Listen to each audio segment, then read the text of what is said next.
안녕하세요. AI 폴입니다. 첫 번째, 엔지니어링 분야에서의 설계의 판단 방식을 바꾸고 있는 기업 뉴럴 컨셉트를 살펴보겠습니다. 뉴럴 컨셉트는 원래 로잔 소재 스위스 연방공과대학교의 연구 프로젝트로 시작해 독립된 기업으로 분사한 회사입니다. 이 회사는 딥러닝 알고리즘을 CAD 및 시뮬레이션 워크플로우에 통합함으로써 제품 성능을 훨씬 빠르게 예측하고 최적화하는 기술을 개발하고 있습니다. 현장에서는 안전한 방향, 검증된 방식 위주로 설계가 반복되어 왔습니다. 뉴럴 컨셉트는 이 조심스러운 판단의 순간에 인공지능을 도입한 회사입니다. 뉴럴 컨셉트는 설계를 수식이나 계산의 문제로 보지 않습니다. 과거에 만들어졌던 수많은 설계와 그 결과를 학습하면서 어떤 모양이 그 문제를 만들었고 어떤 구조가 더 나은 결과로 이어졌는지를 패턴으로 익힙니다. 설계 초반에는 인공지능으로 다양한 가능성을 빠르게 살펴보고 그 중에서 의미 있는 후보만 골라 기존 방식으로 최종 검증을 진행합니다. 즉, 아주 오래 걸리던 탐색 과정을 줄이고 사람이 판단해야 할 지점을 앞으로 끌어당기는 역할입니다. 이 방식의 가장 큰 변화는 엔지니어의 부담이 줄어든다는 점입니다. 모든 판단을 혼자서 책임지지 않아도 되고 더 많은 설계 방향을 현실적으로 검토할 수 있게 됩니다. 인공지능은 넓게 살펴보고 사람은 그 중에서 선택합니다.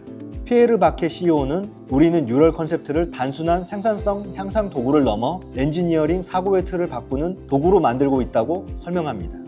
인공지능의 도입이 엔지니어링 분야에서 기술적으로 상당히 큰 변화를 주고 있는 것처럼 보이는데요. 뉴럴 컨셉트의 경우 이 변화가 가장 잘 드러나는 지점은 어디라고 보시나요? 네, 이전에 설계라고 하면 설계가 다 끝난 다음에 이런 오류나 잘못된 점을 파악을 할 수 있었는데요. 뉴럴 컨셉트 같은 경우는 인공지능을 이용하기 때문에 설계의 기획 단계, 그러니까 시작 단계, 그다음에 중간, 끝, 이 모든 전 과정을 인공지능을 통해서 설계의 오류, 작업의 오류를 다 찾을 수 있어서 정확도와 완성도가 상당히 더 향상되었다고 말씀드릴 수 있을 것 같아요. AI의 계산을 신뢰해야 하는 상황이 더 많아지고 있는 것 같아요. 앞으로는 AI에게 의존하는 형태가 불가피할까요? AI를 지금도 많이 쓰고 있고 앞으로도 더 필요성은 더 대두될 것 같아요. AI는 이런 설계의 계산, 가능성을 보여주는 보조적인 역할을 맡고요.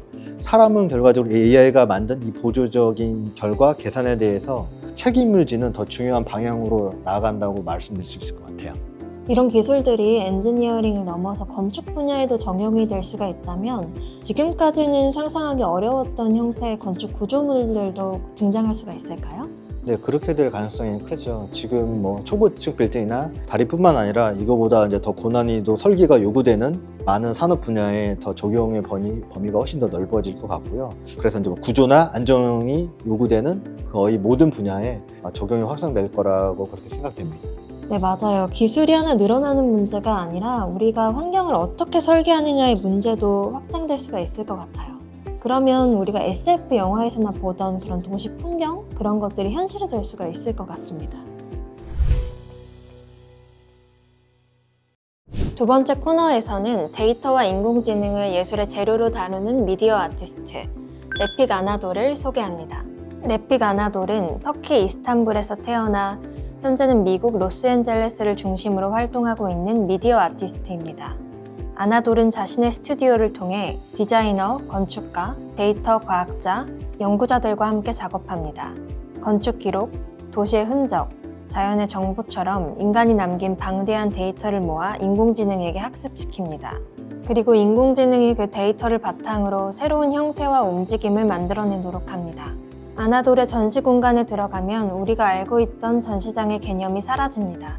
이미지는 계속 변화하고 소리와 빛이 함께 작동하면서 관객은 작품을 보는 사람이 아니라 작품 안에 들어온 사람처럼 느끼게 됩니다. 아나돌은 인공지능 예술을 위한 전용 박물관 설립에도 참여했습니다. 이 박물관은 정해진 작품을 조용히 감상하는 공간이 아니라 관객의 움직임과 반응에 따라 경험이 계속 달라지는 공간을 목표로 합니다. 즉 작품과 관객이 실시간으로 상호작용하는 방식입니다. 레픽 아나돌의 작업은 인공지능이 예술을 만들 수 있는가라는 질문보다는 인공지능을 통해 인간은 무엇을 새롭게 볼 수 있는가라는 질문에 더 가깝습니다. 지금은 끝났지만 제가 이전에 국립아시아 문화전당에서 류지 이케다 전시를 보고 온 적이 있거든요. 그 전시를 보면서 이건 사람이 상상해서 만든 게 아니라 데이터가 직접 자기 모습을 보여주는 느낌이라는 생각이 들었어요. 래픽 아나돌의 작품을 볼 때도 이런 비슷한 느낌이 들었거든요. 사실 인간의 상상보다 인공지능이 만들어낸 상상이 사람이 만든 것보다 더 현실 같다는 느낌이 들었는데 이런 느낌은 왜 든다고 생각하실까요?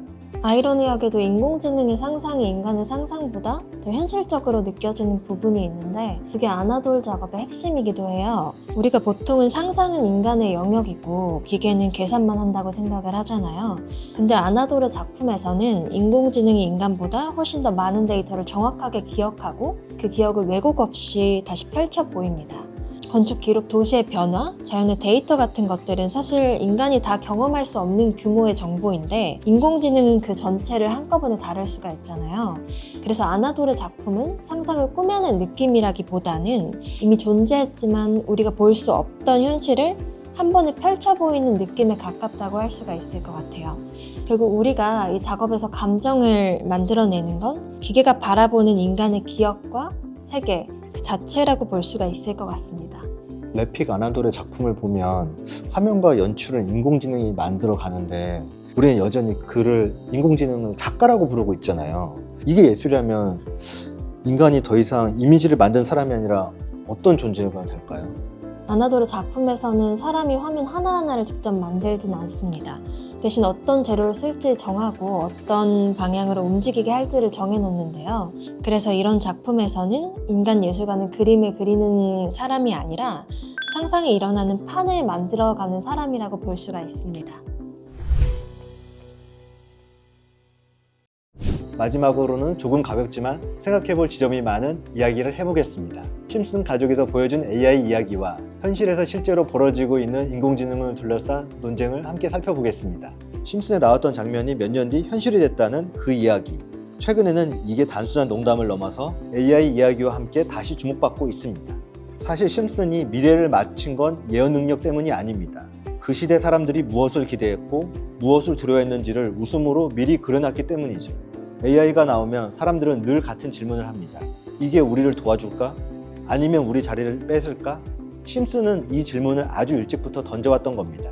흥미로운 건 이런 불안이 현실에서도 그대로 나타나고 있다는 점입니다. 최근 AI 업계에서 가장 큰 논쟁 중 하나는 AI를 누구 손에 맡길 것인가입니다. 특히 AI를 둘러싼 논쟁이 굉장히 뜨겁습니다. 이 논쟁의 한가운데 일론 머스크가 있습니다. 머스크는 AI가 소수 기업에만 집중되는 걸 강하게 비판해왔고 AI는 공개되어야 한다고 주장해왔습니다. 하지만 동시에 AI가 통제 없이 발전하는 것에 대해서도 강한 우려를 표해왔습니다. AI는 과연 위험할까요? 저는 AI 자체가 위험하다기보다는 우리가 AI를 어떻게 대하느냐가 더 위험할 수 있다고 생각합니다. AI는 생각을 대신해주는 존재가 아니라 생각을 빠르게 만들어주는 도구입니다. 그런데 사람이 판단하지 않고 AI가 내놓은 답을 그대로 믿어버린다면 그때부터 위험해집니다. 결국 문제는 AI가 무엇을 할 수 있느냐가 아니라 사람이 어디까지 책임지려 하느냐입니다. AI는 방향을 정하지 않습니다. 방향을 정하는 건 항상 인간입니다. 저희가 준비한 이야기는 여기까지입니다. AI에 대해 궁금한 점이 있으시다면 댓글이나 이메일로 남겨주시면 참고하도록 하겠습니다. 지금까지 AI 폴이었습니다.